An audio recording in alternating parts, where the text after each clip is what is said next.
ಮತ್ತೊಂದು ಹೊಸ ವಿಡಿಯೋಗೆ ಎಲ್ಲರಿಗೂ ಸ್ವಾಗತ. ಎಲ್ಲ ಹೇಗಿದ್ದೀರಾ? ನಾನು ಚೆನ್ನಾಗಿದ್ದೀನಿ, ನೀವು ಚೆನ್ನಾಗಿದ್ದೀರಾ ಅಂತ ಅಂದ್ಕೊಂಡಿದ್ದೀನಿ. ಇವತ್ತು ನಾನು ಬೈಕ್ ಆಕ್ಸಿಡೆಂಟ್ ಆಗಿರೋ ಬಗ್ಗೆ ಮಾತಾಡ್ತೀನಿ. ಯಾಕಂದರೆ ಬೈಕಲ್ಲಿ ಯಾವುದಾದ್ರು ಪಾರ್ಟ್ಸ್ ಡ್ಯಾಮೇಜ್ ಆಗಿತ್ತು, ಮತ್ತು ಟೋಟಲ್ ಎಷ್ಟು ಖರ್ಚಾಯಿತು ಬೈಕ್ ಇದು, ಮತ್ತು ನನಗೇನಾಗಿತ್ತು, ಮತ್ತು ಯಾವ್ದು ಮಿಸ್ಟೇಕ್ ಇತ್ತು ಅಂತಲೇ ಹೇಳ್ತೀನಿ. ಬನ್ನಿ ಈಗ ನಾನು ಬೈಕ್ ತೋರಿಸ್ತೀನಿ ನಿಮ್ಗೆ ಹೇಗಾಗಿದೆ ಅಂತ. ಬೈಕಿಗೆಲ್ಲ ರೆಡಿ ಆಗಿದೆ, ಆದರೆ ಆಕ್ಸಿಡೆಂಟ್ ಆಗಿದಾಗ ಹೇಗಿತ್ತು ಮತ್ತು ಈಗ ರೆಡಿ ಆದಮೇಲೆ ಹೇಗಾಗಿದೆ ಅಂತಲೂ ತೋರಿಸ್ತೀನಿ ನಿಮಗೆ. ತುಂಬ ಎಕ್ಸಾಸ್ಟ್ ಎಲ್ಲ ಪುಡಿ ಆಗಿತ್ತು. ಬನ್ನಿ ನಿಮಗೆ ಸೀದಾ ಬೈಕ್ ಹತ್ರ ಸಿಗ್ತೀನಿ. ನೋಡಿ ಇಲ್ಲಿ ನಿಂತಿದೆ. ಈಗ ಎಲ್ಲ ಮುಂಚೆ ಥರ ಎಲ್ಲ ರೆಡಿಯಾಗಿದೆ, ಆದರೆ ಇದಕ್ಕೆ ಹ್ಯಾಂಡ್ ಗಾರ್ಡ್ ಮಾತ್ರ ಇಲ್ಲ. ಅದು ಬಿಟ್ಟರೆ ಎಲ್ಲ ಮುಂಚೆ ಹೇಗಿತ್ತು ಅದೇ ಥರ ರೆಡಿಯಾಗಿದೆ. ನೋಡಿ ಏನೀಗ ಅಂದರೆ ಏನೂ ಈಗ ಗುರುತನ್ನೋದಿಲ್ಲ. ಇದೊಂದು ಬಿಟ್ಟರೆ ಕಾಣ್ತದೆ ನಿಮಗೆ. ನೋಡಿ ಇದೊಂದು ಕ್ರ್ಯಾಶ್ ಬಿಟ್ಟರೆ ಅದು ಕಾಣಲ್ಲ, ಸ್ವಲ್ಪ ಕಾಣುತ್ತೆ. ಇದೊಂದು ಕ್ರ್ಯಾಶ್ ಬಿಟ್ಟರೆ ಗಾಡಿಯಲ್ಲಿ ಆಕ್ಸಿಡೆಂಟ್ ಆಗಿದೆ ಅಂತಲೇ ಗೊತ್ತಾಗಲ್ಲ, ಆ ಥರ ಆಗಿದೆ. ನೋಡಿ ಫಸ್ಟ್ ಹೇಳ್ತೀನಿ ನಿಮಗೆ, ಇದು ಡ್ಯಾಮೇಜ್ ಆಗಿತ್ತು. ಇದು ಉಂಟಲ್ಲ ನೋಡಿ, ಇದು ಫುಲ್ ಡ್ಯಾಮೇಜ್ ಆಗಿತ್ತು. ಮತ್ತು ಇದು ಫುಲ್ ಬೆಂಡ್ ಆಗಿತ್ತು. ಯಾವ ಥರ ಬೆಂಡ್ ಆಗಿತ್ತು ಅಂದರೆ, ಅಕಸ್ಮಾತ್ ಅದು ಹ್ಯಾಂಡ್ ಗಾರ್ಡ್ ಇರಲಿಲ್ಲ ಅಂದರೆ ಕೈ ನಂದು ಕಟ್ಟಾಗೋ ಚಾನ್ಸಸ್ ಜಾಸ್ತಿ ಇತ್ತು. ಯಾಕಂದರೆ ಬಿದ್ದದ ಮೇನ್ ಗಾಡಿ ಈ ಕಡೆಯಿಂದ ಈ ಕಡೆ ಬಿದ್ದ ಮೇಲೆ ಅದು ಹ್ಯಾಂಡ್ ಗಾರ್ಡ್ ಇತ್ತಲ್ಲ, ಅದು ಕಟ್ಟಾಗಿ ಹೋಯಿತು. ಇದು ಫುಲ್ ಬ್ರೇಕಿಂಗ್ ಹಿಂಗಾಗಿತ್ತು. ನಾನು ನಿಮ್ಮ ಫೋಟೋ ಹಾಕ್ತೀನಿ ನೋಡಿ ಈಗ ಸೈಡಲ್ಲಿ ಒಂದೊಂದಾಗಿ. ಇದು ಫುಲ್ ಬೆಂಡ್ ಆಗಿತ್ತು ಇದು, ಮತ್ತು ಇದು ಕೂಡ ಹೋಗಿತ್ತು ಫುಲ್. ಇದು ಡ್ಯಾಮೇಜ್ ಆದಮೇಲೆ ಇದಾದಮೇಲೆ ಮತ್ತು ಇದು ನೋಡಿ, ಇದು ಕೂಡ ಡ್ಯಾಮೇಜ್ ಆಗಿತ್ತು ಫುಲ್ಲು. ಮತ್ತು ಟ್ಯಾಂಕ್ ಕೂಡ ಕ್ರ್ಯಾಶ್ ಆಗಿತ್ತು ಒಂದು ಸೈಡಿಂದ. ಅದೇ ಏನೋ ಒಳಗಡೆ ಪ್ರಾಬ್ಲಮ್ ಆಗಿತ್ತು ಏನೋ ಗೊತ್ತಿಲ್ಲ, ಅವ್ರು ಹೇಳಿದ್ರು ಡ್ಯಾಮೇಜ್ ಆಗಿದೆ ಫುಲ್ ಅಂತ. ಅದಕ್ಕೆ ಇದು ಮತ್ತು ಇದು ಕೂಡ ಇದು ಉಂಟಲ್ಲ, ರಿಮ್ಮಲ್ಲಿ ಎರಡು ಸೈಡ್ ಡ್ಯಾಮೇಜ್ ಆಗಿತ್ತು. ಅಂದರೆ ಈ ಥರ ಮಾರ್ಕ್ ನೋಡಿ, ಇಲ್ಲಿ ಈ ಥರ ಎಲ್ಲ ಡ್ಯಾಮೇಜ್ ಆಗಿತ್ತು. ಈಗ ಹೊಸದು ಇದು. ಅದಾದಮೇಲೆ ಇದಂತೂ ಚೇಂಜ್ ಮಾಡಲಿಲ್ಲ ಅವರು, ಯಾಕಂದರೆ ಫುಲ್ ತೆಗಿಬೇಕಲ್ಲ ಇದು ಮಿಷಿನ್. ನಾನೇ ಇಟ್ಕೊಂಡಂಗೆ ಇತ್ತು ಇದು, ಯಾಕಂದರೆ ಒಂದು ಗುರ್ತಿಗಿರಲಿ ಅಂತ ನಾನೇ ಸುಮ್ಮನೆ ಅದೇ, ಮತ್ತೆ ಏನೂ ಹೇಳಲಿಲ್ಲ. ಇದು ನೋಡಿದಾಗೆಲ್ಲ ನೆನಪಾಗಬೇಕು ನನಗೆ ಆಕ್ಸಿಡೆಂಟ್ ಆಗಿತ್ತಲ್ಲ ಅಂತ, ಆ ಥರ. ನೋಡಿ ಇದು ಒಂದು ಮಾತ್ರ, ಅದು ಕ್ರ್ಯಾಶ್ ಅಷ್ಟು ಗೊತ್ತಾಗಲ್ಲ ನಿಮಗೆ. ನೋಡಿ ಇಷ್ಟು ಹತ್ತಿರ ಹೋದರೆ ಮಾತ್ರ ಗೊತ್ತಾಗೋದು, ಇಲ್ಲ ಅದು ಗೊತ್ತಾಗಲ್ಲ. ಮತ್ತು ಅದಾದಮೇಲೆ ಇದು ಕಟ್ಟಾಗಿತ್ತು. ಮತ್ತು ಇದಂತೂ ಹೇಳಕ್ಕೆ ಹೋಗಬೇಡಿ, ಫುಲ್ ಡ್ಯಾಮೇಜ್ ಆಗಿತ್ತು. ಇದು ಈ ಕಡೆ ಇಲ್ಲಿ ಕೆಳಗಡೆ ಉಂಟಲ್ಲ, ಫುಲ್ ಕೆಳಗಡೆ ಇದು ಡ್ಯಾಮೇಜ್ ಆಗಿತ್ತು. ಮತ್ತು ಇದು ಕೂಡ ಇದು ಇದೆಯಲ್ಲ, ಇದು ಬೆಂಡ್ ಆಗಿತ್ತು ಫುಲ್. ಅಂದರೆ ಇದು ಇಲ್ಲಿ ಬಂದಿತ್ತು, ಇಲ್ಲಿ ಅಂಟಿತ್ತು, ಇಲ್ಲಿ ಫುಲ್ ಈ ಕಡೆಯಿಂದ ಈ ಕಡೆ. ಮತ್ತು ಈ LED ಲೈಟ್ ಎಲ್ಲನೂ ಫುಲ್ ಡ್ಯಾಮೇಜ್, ಇದು ಫುಲ್ ಡ್ಯಾಮೇಜ್ ಆಗಿತ್ತು ಏರಿಯಾ. ಮತ್ತು ಇದು ಕೂಡ, ಮತ್ತು ಈ ನಂಬರ್ ಪ್ಲೇಟ್ ಅಂತೂ ಪುಡಿ ಆಗಿದೆ. ಎರಡು ಫ್ರಂಟ್ ಆಯಿತು, ಬ್ಯಾಕ್ ಆಯಿತು, ಎರಡು ಒಟ್ಟಿಗೆ ಪುಡಿ ಆಗಿತ್ತು. ಇದು ಮಾತ್ರ ಕಟ್ ಆಗಿತ್ತು ಪೀಸ್. ಮತ್ತು ಇದು ಕೂಡ, ಮತ್ತು ಇದೊಂದು ಉಂಟಲ್ಲ, ಇದು ಫುಲ್ ಡ್ಯಾಮೇಜ್ ಆಗಿತ್ತು. ಇಷ್ಟ ಆಯಿತು. ಈ ಕಡೆ ಒಂದು ಸ್ವಲ್ಪನೂ ಏನೂ ಆಗಿಲ್ಲ. ಈ ಕಡೆ ಉಂಟಲ್ಲ ನೋಡಿ, ಈ ಕಡೆ ಒಂದು ಏನೂ ಆಗಲಿಲ್ಲ, ಎಲ್ಲ ಹೇಗಿದೆ ಹಾಗೇ ಇದೆ. ಆ ಕಡೆ ಬಿದ್ದದ್ದಲ್ಲ, ಅಂದರೆ ಅವನು ಈ ಕಡೆ ಸ್ಪೀಡಲ್ಲಿ ನಾನು ಹೋಗ್ಬೇಕಂದ್ರೆ ಅವನು ಈ ಕಡೆಯಿಂದ ಬಂದು ಹೊಡೆದದ್ದು ನನಗೆ. ಇಲ್ಲಿ ಕೈಗೆ ತುಂಬ ಟಚ್ ಆಗಿರೋದ್ರಿಂದ ಗಾಡಿದು ರೇಸ್ ಜಾಸ್ತಿ ಆಯಿತು. ಮತ್ತು ಗಾಡಿ ಸ್ಕಿಡ್ ಆಗಿ ಹೋಯಿತು. ಚಿಕ್ಕದು ಜೆಲ್ಲಿ ಏನೋ ಹೇಳ್ತಾರಲ್ಲ, ಕಲ್ಲಿತ್ತು ಚಿಕ್ಕದು, ಅದು ಬಿದ್ದ ಮೇಲೆ ನನ್ನ ಗಾಡಿ ಸ್ಕಿಡ್ ಆಗಿ ಹೋಯಿತು. ನೋಡಿ ಈಗ ಫುಲ್ ಮುಂಚೆ ಹೇಗಿತ್ತು ಅದೇ ಥರ ರೆಡಿಯಾಗಿದೆ.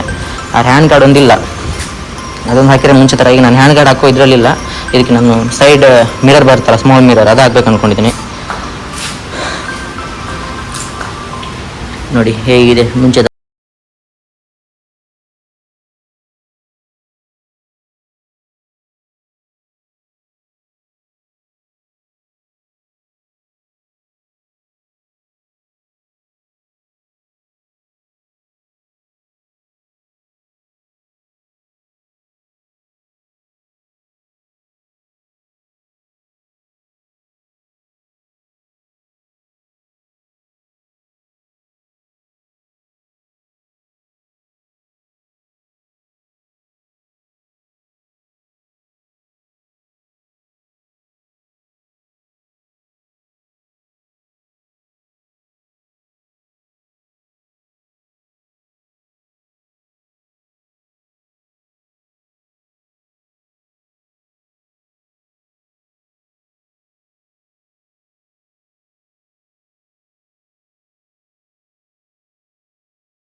ನಂಗೆ ಅನಿಸ್ತಾ ಇತ್ತು ಅವತ್ತು ರಾತ್ರಿ ನನಗೆ ತಪ್ಪು ನಂದಿಲ್ಲ, ಯಾಕಂದ್ರೆ ನಾನು ಹೋಗ್ತಿರೋದು ಸ್ಟ್ರೇಟ್ ರೋಡಲ್ಲಿ, ಅವನು ಅಂದರೆ ಟರ್ನಿಂಗ್ ಪಾಯಿಂಟಿಗೆ ನೋಡಿ, ಸ್ಟ್ರೇಟ್ ರೋಡಲ್ಲಿ ಹಿಂಗೆ ಕ್ರಾಸಿಂಗ್ ರೋಡ್ ಇರುತ್ತೆ, ಹಿಂಗೆ ಅವ್ನು ಟರ್ನ್ ಮಾಡಿ ಹೋಗಬೇಕು. ನಾನು ಸ್ಟ್ರೇಟ್ ಹೋಗ್ತಾ ಇರೋದು, ಅವನು ಅಲ್ಲಿಂದ ಬಂದ. ಅವತ್ತು ರಾತ್ರಿ 11:05 ಆಗಿತ್ತು. ನಾನು ಟೈಮ್ ನೋಡಿದೆ, ಅಂದರೆ ಟೈಮ್ ನೋಡಿ ನಾನು ಬೈಕ್ ತೊಗೊಂಡು ಹೋಗ್ತಾ ಇದ್ದೆ. ಮತ್ತು ನಾನು ಬಿದ್ದ ಮೇಲೂ ಟೈಮ್ ನೋಡಿದೆ, 11:05 ಆಗಿತ್ತು. ನಾನು ಅಂದ್ಕೊಂಡೆ ಅವ್ನು ತುಂಬ ದೂರದಿಂದ ಬರ್ತಾ ಇದ್ದ, ಫಸ್ಟ್ ತುಂಬಾ ದೂರ ಇದ್ದ. ಅವ್ನು ಕುಡ್ದಿದ್ದ, ಫುಲ್ ಕುಡ್ದಿದ್ದ. ಮಾತ್ರ ನಾನು ಬಿದ್ದ ಮೇಲೆ ನೋಡಿದ ಅವ್ನಿಗೆ ನಿಂತ್ಕೊಳ್ಳಿಕ್ಕೆ ಆಗ್ತಿಲ್ಲ, ಅವ್ನಿಗೆ ಫುಲ್ ಹಿಂಗೆ ಜೋಲಿ ಹೊಡಿತಾ ಇದ್ದಾನೆ. ಮತ್ತು ಅವ್ನು ಅಲ್ಲಿದ್ದಾನಂತ ನಾನೇನು ಮಾಡಿದೆ, ಹೋದ್ರಾಯ್ತಂತ ಒಂದು ಗಾಡಿ 40-50 ಸ್ಪೀಡಲ್ಲಿತ್ತು.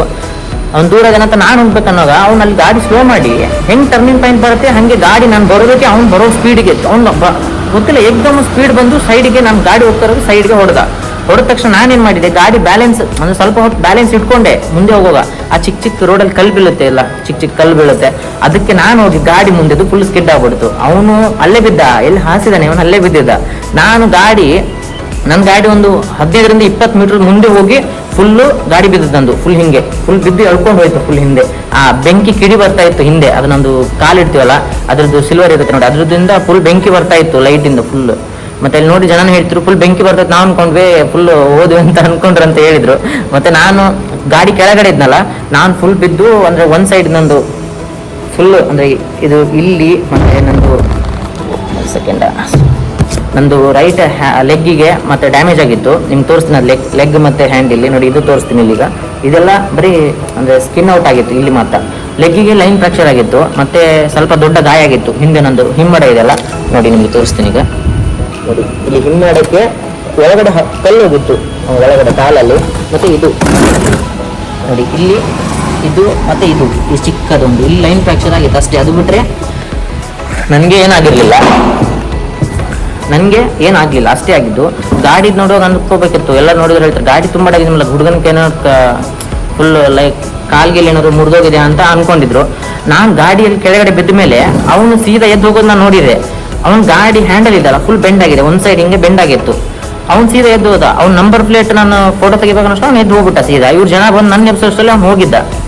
ಮತ್ತೆ ಏನು ಮಾಡ್ಲಿಕ್ಕೆ ಆಗಲ್ಲ, ಮತ್ತೆ ಸುಮ್ಮನೆ ಅದೇ ನಂದೇ ಇನ್ಸೂರೆನ್ಸ್ ಕ್ಲೈಮ್ ಮಾಡ್ಬೇಕಂತ ಅನ್ಕೊಂಡು ಸುಮ್ಮನೆ ಅದೇ. ಅದಾದಮೇಲೆ ಆಸ್ಪತ್ರೆಗೆ ಹೋದೆ. ನನಗೆ ಅವತ್ತು ಏನೂ ನೋವಾಗಲಿಲ್ಲ ಗಾಡಿಯಲ್ಲಿ ಬಿದ್ದ ಮೇಲೆ. ಮತ್ತು ಸಡನ್ನಾಗಿ ನಮ್ಮ ಬ್ರದರ್ಗೆ ಒಂದು ಕಾಲ್ ಮಾಡಿದ್ದೆ, ಅವ್ರು ಬಂದು ಮತ್ತೆ ಆಸ್ಪತ್ರೆಗೆಲ್ಲ ಹೋಗಿ ತೋರಿಸಿದ್ವಿ. ಮತ್ತು ಏನು ಮಾಡೋದು, ಆಗಬೇಕಂತಿದ್ರೆ ಹಾಗೆ ಆಗ್ತದೆ, ಯಾರು ಚೇಂಜ್ ಮಾಡ್ಲಿಕ್ಕೆ ಆಗಲ್ಲ. ಅದಕ್ಕೆ ಹೇಳ್ತಾ ಇರೋದು, ಹೆಲ್ಮೆಟ್ ಹಾಕೊಳ್ಳಿ. ನೀವು ಗಾಡಿ ಓಡಿಸೋಗೆಲ್ಲ ಹೆಲ್ಮೆಟ್ ಹಾಕೊಳ್ಳಿ. ಮತ್ತು ರೈಡಿಂಗ್ ಜಾಕೆಟ್ ಇದ್ದರೆ ರೈಡಿಂಗ್ ಜಾಕೆಟ್ ಕೂಡ ಹಾಕೊಳ್ಳಿ. ಈಗ ನಾವು ಅನ್ಕೊಳ್ತೀವಿ ಜಸ್ಟ್, ಈಗ ಇಲ್ಲಿಂದ ನಾನು 5 ಕಿಲೋಮೀಟರ್ ನನ್ನ ಕೆಲಸಕ್ಕೆ ಹೋಗೋದು ದಿನಕ್ಕೆ, ನಾನು daily riding jacket, hand gloves, shoe ಎಲ್ಲ ಹಾಕೊಂಡೋದ್ರೆ ಹೆಂಗಿರುತ್ತೆ ಅಂತ. ಅದು ನೋಡಿ, ಅದೇ ಇದ್ರಲ್ಲಿ ಪಾಯಿಂಟಲ್ಲಿ ನನಗೂ ಆಗಿದ್ದಲ್ಲ. ಈಗ ನಾನೇ ಯೋಚನೆ ಮಾಡ್ಬೋದು, ಡೈಲಿ ಶೂ ರೈಡಿಂಗ್ ಜಾಕೆಟ್ ಎಲ್ಲ ಹಾಕೊಂಡೋದ್ರೆ ನಾನು ಎಲ್ಲ ನೋಡಿದ್ರೆ ಅನ್ಕೋತೀನಿ ನೀವು ಬರೀ ಕೆಲಸಕ್ಕೆ ಬರ್ಲಿಕ್ಕೆ ರೈಡಿಂಗ್ ಜಾಕೆಟ್ ರೈಡಿಂಗ್ ಶೂ ಅನ್ಕೋತಾರೆ ಅಂತ ಹೇಳ್ತಾರೆ. ಅದೇ ನೋಡಿ, ಅದೇ 5 ಕಿಲೋಮೀಟರ್ ಓಡಲ್ಲ ಜೀವ ಹೋಗ್ಬೋದು. ಜಸ್ಟ್ ಒಂದು ಮಿಸ್ಟೇಕಿಂದ ಜೀವ ಹೋಗುತ್ತೆ. ಈಗ ನಾನು ಯೋಚನೆ ಮಾಡ್ತಾ ಇದ್ದೀನಿ, ಈಗ ನಾನು ಕೂಡ ಹಾಕಲ್ಲ. ಈಗ ಹೆಲ್ಮೆಟ್ ನಾನು ಫಿಕ್ಸ್ ಆಗ್ತೀನಿ. ನಾನು ಅಕಸ್ಮಾತ್ ಹೆಲ್ಮೆಟ್ ಹಾಕಲಿಲ್ಲ ಅಂದರೆ ನಾನು ಗಾಡಿ ಓಡಿಸ್ಲಿಕ್ಕೆ ಆಗಲ್ಲ ಮುಂದೆ. ಅದಕ್ಕೆ ನಾನು ಹೆಲ್ಮೆಟ್ ಈಗ ನೆಕ್ಸ್ಟ್ ವೀಕಲ್ಲಿ ಒಂದು ರೈಡಿಂಗ್ ಜಾಕೆಟ್ ನೋಡ್ತಾ ಇದ್ದೀನಿ, ಒಳ್ಳೇದೊಂದು 8-9 ಸಾವಿರದೆಲ್ಲ ಸಿಗ್ತದಲ್ಲ ಅದೊಂದು. ಮತ್ತು ಹ್ಯಾಂಡ್ ಗ್ಲೌಸ್ ನನ್ನ ಹತ್ರ ಇದೆ, ಹ್ಯಾಂಡ್ ಗ್ಲೌಸ್ ಇದೆ, ಶೂ ಇದೆ. ಈಗ ನಾನು ಅಂದರೆ ಡೈಲಿ ಹಾಕೊಂಡು ಹೋಗ್ಲಿಕ್ಕೆ ಸರಿ ಆಗಲ್ಲ. ಅದಕ್ಕೆ ನಾನೇನು ಮಾಡ್ತೀನಿ ಅಂದರೆ ಗಾಡಿಯಲ್ಲಿ ಹೋಗುವಾಗ ಡೈಲಿ ಹ್ಯಾಂಡ್ ಗ್ಲೌಸ್ ಮತ್ತು ನಾನು ಬ್ಯಾಗಲ್ಲಿ ಇಟ್ಕೊಂಡ್ಬಿಡ್ತೀನಿ ಫಿಕ್ಸ್ ಹ್ಯಾಂಡ್ ಗ್ಲೌಸು ಮತ್ತು ಶೂಸ್ನ ಹಾಕೊಂಡು ಹೋಗಲ್ಲ. ಈಗ ಶೂ ಹಾಕೊಂಡು ಹೋದ್ರೆ ಈಗ ಮಳೆಗಲ್ಲ ಫುಲ್ ಕಾಲು ವೆಟ್ ಆಗ್ಬಿಡುತ್ತೆ.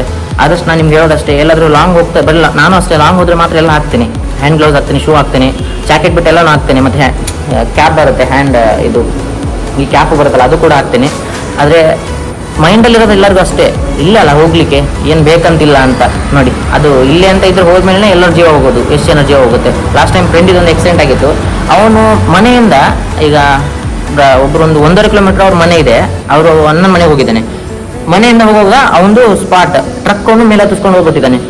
ತಲೆಯಲ್ಲಿರೋ ಮೆದುಳು, ಅವ್ನು ಹೆಲ್ಮೆಟ್ ಕೂಡ ಹಾಕಿಲ್ಲ, ತಲೆಯಲ್ಲಿರೋ ಮೆದುಳು ಕೂಡ ಹೊರಗಡೆ ಬಂದಿತ್ತು ಫುಲ್. ಬರೀ 1.5 ಕಿಲೋಮೀಟರ್ ಜೀವ ಹೋಗುತ್ತೆ. ನಾವು ಅನ್ಕೊಳ್ತೀವಿ ಲಾಂಗ್ ರೈಡ್ ಹೋದ್ ಮಾತ್ರ ಏನು ಜಾಕೆಟ್ ಶೂ ಎಲ್ಲ ಅದು ಇದು ಅಂತ. ತಲೆಯಲ್ಲಿ ಇದೇ ಥರ ಅಂದರೆ ನಮ್ದು ಹಣೆಯಲ್ಲಿ ಯಾವ ಥರ ಬರೆದಿರುತ್ತೆ ಅದೇ ಥರ ಆಗುತ್ತೆ. ಸುಮ್ಮನೆ ಇದು ಹೋಗ್ತಾ ಇರ್ಬೇಕಂದ್ರೆ ಸ್ಲೋ ಹೋಗ್ಬೇಕು, ಇಲ್ಲಾಂದ್ರೆ ಗಾಡಿ ಬಂದು ಹಾಸ್ಬಿಡ್ತಾರೆ. ಆ ಥರ ಸುಮ್ಮನೆ ಆಗ್ಬೇಕಂತಿದ್ರೆ ಏನು ತಪ್ಪಿಸ್ಲಿಕ್ಕೂ ಆಗಲ್ಲ.